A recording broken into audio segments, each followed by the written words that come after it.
नमस्कार साथियों, मैं हूं अनूप थपियाल। साथियों, काफी टाल मटोल के बाद आखिरकार 23 जनवरी को उत्तराखंड में निकाय चुनाव होने वाले हैं। इन चुनावों की तैयारी से साफ नजर आ रहा है कि उत्तराखंड की राजनीति अपने सबसे निचले स्तर पर पहुंच चुकी है। यहाँ के सो कॉल्ड नेताओं का स्तर इससे समझिए कि वह अपनी पार्टी में मांगते सांसद का टिकट है, दावेदारी विधायक की करते हैं, लालच उनका मेयर या जिला पंचायत सदस्य का टिकट पाना होता है, पर संतुष्ट वह पार्टी के टिकट से ही हो जाते हैं। क्या आपको पता है कि वह कौन है जो आज निकायों के टिकट फाइनल कर रहा है? भाजपा और कांग्रेस के कद्दावर कौन है जो उत्तराखंड में अपने चहेते चेले को मेयर या नगर पालिका अध्यक्ष का टिकट दिला सकने का दम रखते हैं? कहीं ऐसा तो नहीं है कि उत्तराखंड की राजनीति में राज्य की लीडरशिप जैसी कोई चीज बची ही नहीं है? आज के इस वीडियो से हम समझते हैं उत्तराखंड की राजनीति से स्थानीय मुद्दों के बाद अब कैसे गायब हो रही है यहाँ की स्थानीय लीडरशिप। लेकिन इससे पहले आपसे आग्रह है कि सबसे पहले आप हमारे चैनल को सब्सक्राइब जरूर कर लें। साथियों, एक्सपेरिमेंट की नर्सरी बनते उत्तराखंड को छोड़कर देश के लगभग सभी राज्यों में कम से कम निगम और पंचायत चुनाव में तो उस राज्य की अपनी लीडरशिप का दबदबा रहता है। यह माना जाता है कि निकाय चुनाव राज्य के नेताओं की लीडरशिप में ही लड़े जाएंगे।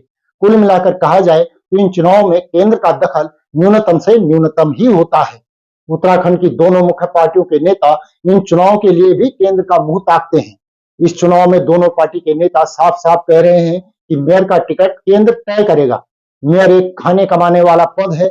उत्तराखंड में होने वाली जमीन की गड़बड़ियां सीधा इस पद से जुड़ी हुई हैं, इसीलिए इसके टिकट की दौड़ सीधा केंद्र के हाथ में है। उत्तराखंड के भीतर 1 से 11 हो चुके नगर निगमों का एक बड़ा खेल भी पिछले 15 सालों में हुआ है। केंद्र और राज्य सरकार से मिलने वाले अनुदान से चलने वाले उत्तराखंड के शहरी निकाय पिछले 3 सालों में अपने खर्च का 10, 15 और 14% ही कमा पाए हैं। स्ट्रीट लाइट, सीवर लाइन जैसी बेसिक सुविधाओं के नाम पर बनाए गए शहरी निकायों का यह पूरा खेल आप इस वीडियो को देखकर समझ सकते हैं। आज के समय में उत्तराखंड में लोकल लीडरशिप केवल पार्षद और ग्राम पंचायत स्तर तक ही देखने को मिलती है।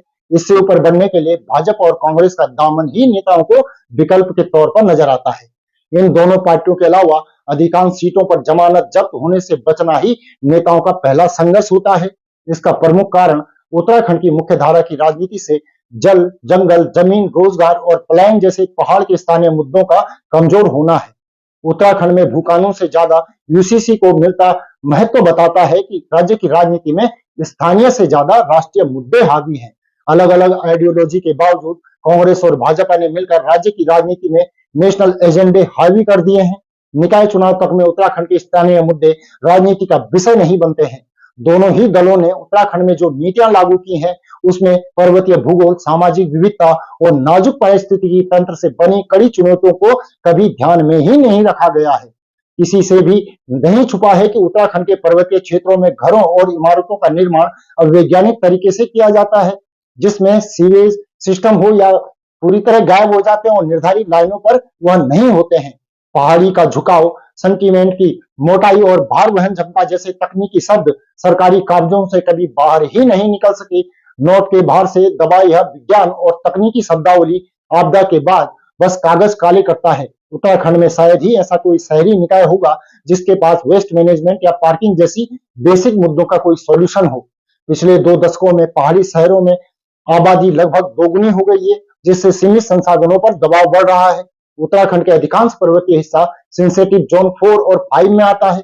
अनियोजित विकास पूरे राज्य के लिए सबसे बड़ी चिंता का विषय है। इतने मुद्दे होने के बावजूद कौन सा ऐसा नगर निकाय है जिसने अपने नगर विकास में इन मुद्दों को जरा सा भी कंसीडर किया है? नैनीताल, मसूरी, धनोल्टी, ऋषिकेश, लैंसडाउन उत्तराखंड ही नहीं, देश के सबसे प्रिय हिल स्टेशनों में शुमार है। सरकार 13 डिस्ट्रिक्ट 13 डेस्टिनेशन जैसे नारे दे रही है, लेकिन इन योजनाओं में स्थानीय लोग कहां हैं? वेडिंग डेस्टिनेशन के नाम पर राज्य सरकार इतने बड़े बड़े दावे कर रही है, लेकिन स्थानीय लोगों को उससे कितना फायदा मिल रहा है? सरकार की नीतियों में स्थानीय लोग कहां हैं? उत्तराखंड के स्थानीय निकाय चुनाव में स्थानीय मुद्दे कहां हैं? साथियों, इस रिपोर्ट को लेकर आपकी क्या राय है? कमेंट करके जरूर बताएं। साथ ही चैनल को सब्सक्राइब करें और नीचे दिए गए नंबर या फिर क्यूआर कोड के माध्यम से हमारा सहयोग भी जरूर करें। अभी के लिए इतना ही। अगली रिपोर्ट में आपसे जल्दी ही मुलाकात होगी। तब तक के लिए नमस्कार।